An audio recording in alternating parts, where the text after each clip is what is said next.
Hello, second graders. Welcome to my house. Thanks to this technology, we can come together even though we can't be together in person, and I can still read a story to you. The story I'm going to read today, and oh, by the way, I put out a few of my favorite things for you to see. I have a house here. I used to be in the housing business when I worked in business, and this is actually a cookie jar.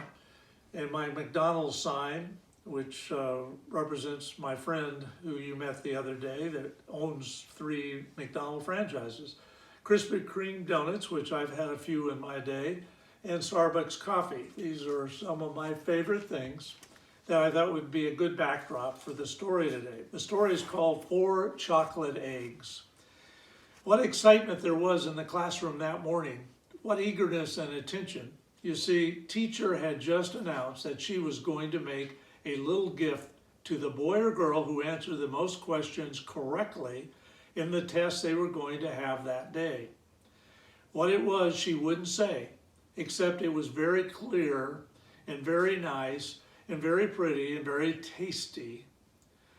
Of course, that last word set everybody's mouth watering. Something tasty, said Ted Jones. I could use that right now.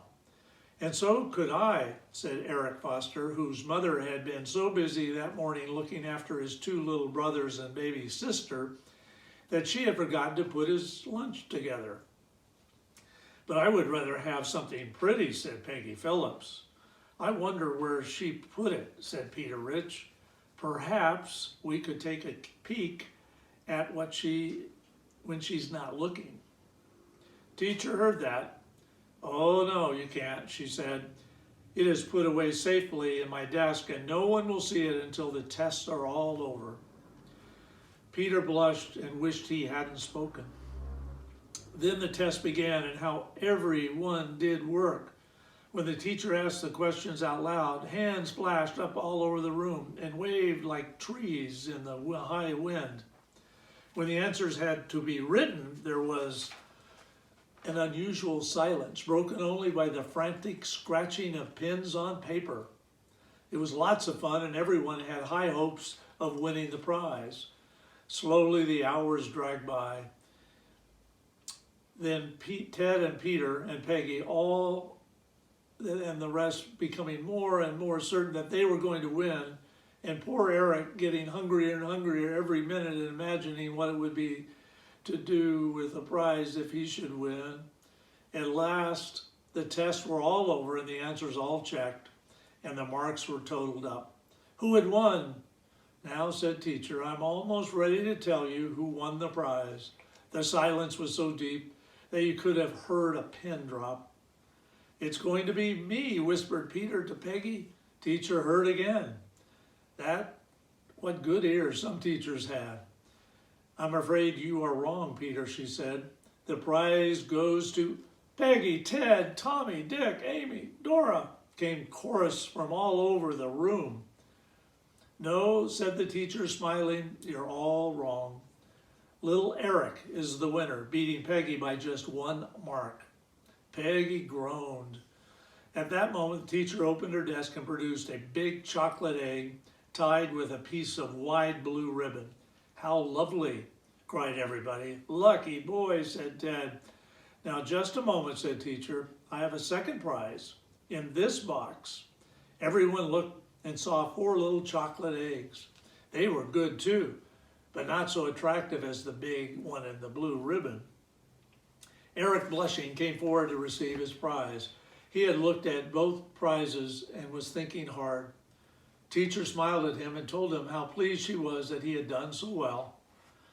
Then she proceeded to hand him the big chocolate egg, but Eric's hands were behind his back, and he was blushing red still.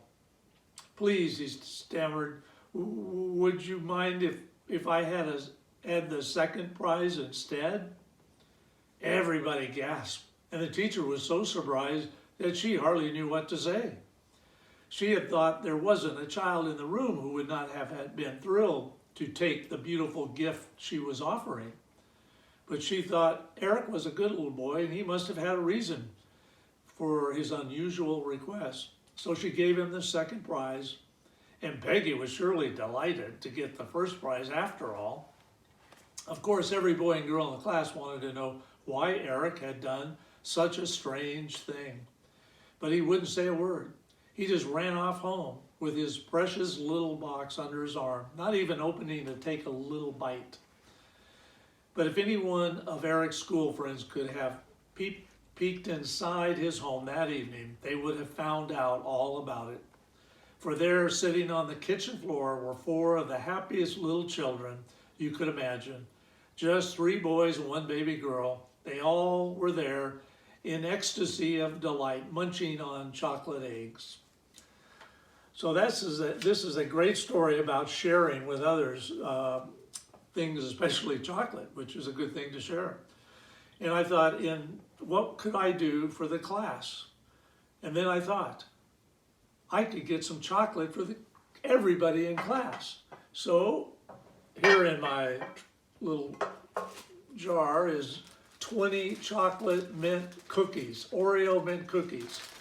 These are great, and I have one for each person in the class. And then I realized I'm not going to be there. It's hard to mail cookies. And I thought, what better thing to do than to have the class share their winnings with me so I could eat these cookies. And I thought, what a great idea. And I want to thank each and every one of you for your willingness to share not only this story, but to share your winnings.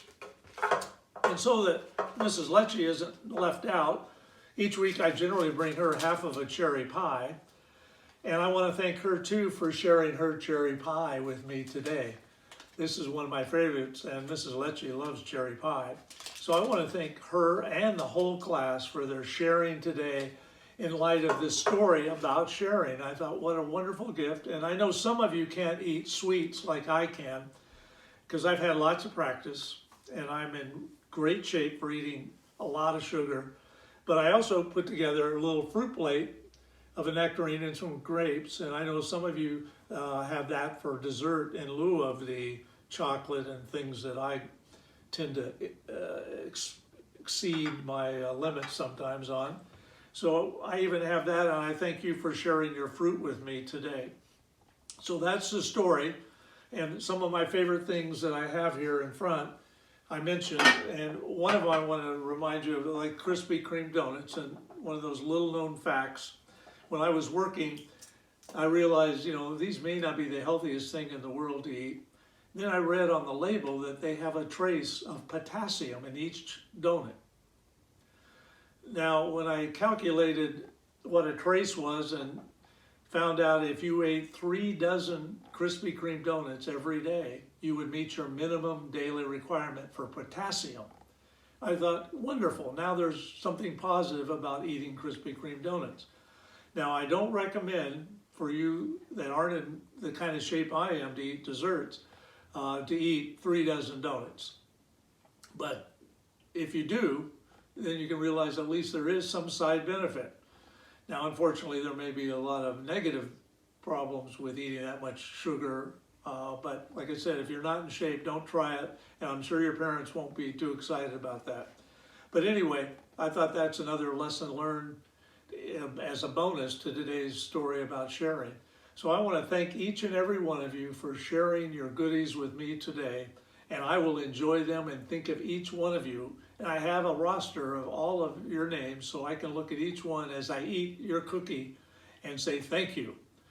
So for now, goodbye from my home, and we'll hope to see you soon. Thank you.